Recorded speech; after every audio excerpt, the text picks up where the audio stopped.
Espacio Europeo de Educación Superior ha promovido una serie de acciones para fomentar la convergencia europea y en ellas se establece que el alumno de máster tiene que acreditar un B1 en una lengua extranjera.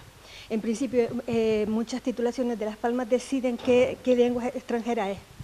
Pero ¿qué es un B1? Parece como si fuese una cosa muy difícil, pero un B1 es un nivel intermedio bajo, utilizando la escala del marco común europeo para las lenguas extranjeras, que a nivel de cada una de las competencias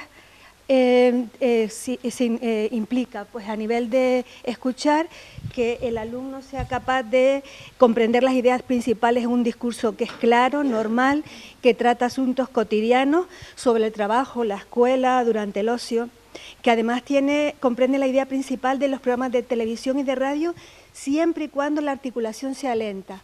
A nivel de lectura, puede leer textos redactados en una lengua de uso habitual y cotidiano o relacionada con su trabajo y comprende la descripción de acontecimientos, sentimientos y deseos en cartas personales. En cuanto a la interacción oral y la expresión oral, que sería la siguiente diapositiva, sabe desenvolverse en situaciones que se presentan cuando viaja a un país extranjero, puede participar espontáneamente en una conversación de temas cotidianos, sobre familia, aficiones, y en la expresión oral puede explicar brevemente sus opiniones y sus proyectos o narrar una historia o un relato. Y por último, la escritura, tenemos que puede escribir textos sencillos, bien enlazados, y cartas sobre temas conocidos otra vez y de interés personal, y cartas personales en donde escriben experiencias e impresiones. Eso quiere decir que el nivel B1 no es exactamente un nivel muy alto, es un nivel de estilo medio-bajo, en donde lo que se trata es de hablar sobre sí mismo, expresar alguna opinión y entender lo que está pasando si va de viaje. Sin embargo, este requisito ha supuesto un grave inconveniente y el principio de esto, y entre estos inconvenientes lo que estábamos pensando es principalmente el modo de enseñanza y aprendizaje de las lenguas en España. El cuestionario que utilizamos es el de Raigón y Larrea, que lo utilizaron para el máster de secundaria en Córdoba, y tiene una primera parte en donde se pregunta por las lenguas, qué certificados tienen, y una segunda parte sobre percepciones sobre la acreditación.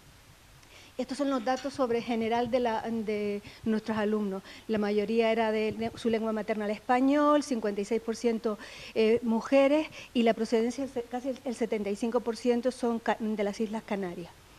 En cuanto a acreditar, el 80% tuvo que acreditar la lengua extranjera. Muchos de ellos tienen o bien acreditaciones, certificados de otros idiomas, o bien exentos por haber cursado una asignatura en lengua extranjera. Esas eran las lenguas, que principalmente era la inglesa. ¿Cuáles son las quejas principales de los alumnos? El coste de los cursos y el coste también de los exámenes.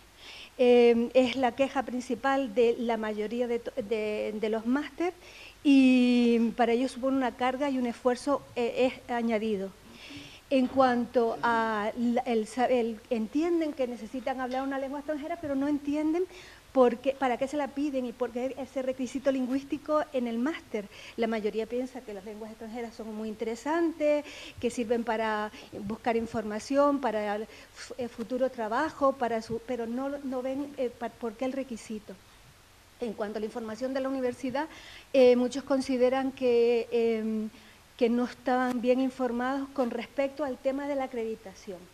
Solo con respecto al tema de acreditación, la mayoría pensó que no habían sido bien informados sobre ese tema. Se quejan también de que estos, teniendo un certificado de una universidad o uno de estos proficiency de Cambridge y demás, sin embargo, tengan que pagar tasas añadidas para que se les reconozca como requisito lingüístico y para poder estudiar los estudios de máster. Entonces ellos creen que eso no debería ser así. Y muchos se quejan de por qué inglés y no otras lenguas, aunque eso ya se ha cambiado, pero muchas máster habían puesto el inglés como obligatorio, mientras que el requisito puede ser en cualquiera de las otras lenguas. Entonces, la predominancia del inglés también es un tema que no gusta a los alumnos. La mayoría piensa que más que poner un requisito lingüístico deberían ser parte de los grados y aprenderlos durante las clases, que es como estaba antiguamente la licenciatura en la Universidad de Las Palmas, porque eso supone para ellos un coste añadido y también un esfuerzo añadido de buscar tiempo para hacer las lenguas.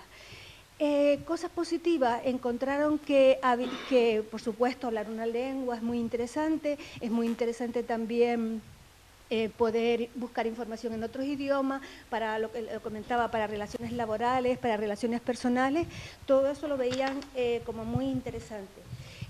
Sin embargo, y también vieron interesante que la página web de la universidad, pues con toda la información que le daban sobre los distintos exámenes, cómo se podía de alguna forma acreditar la lengua y también la cantidad de exámenes que tenían. Eso sí que les pareció positivo, porque tienen muchas convocatorias y están bastante informados sobre ese tema quien vaya a la página web. Si no van a la página web de la acreditación de idiomas, no van a encontrar esa información sobre los exámenes. Y por último decir que esto nos tiene que servir para reflexionar sobre la enseñanza de lenguas que se está dando en España, porque después de tantísimos años, que empiezan con 6 años y en las Islas Canarias con 3, los alumnos no pueden acreditar una lengua, un nivel B1, que es un nivel relativamente básico. Gracias.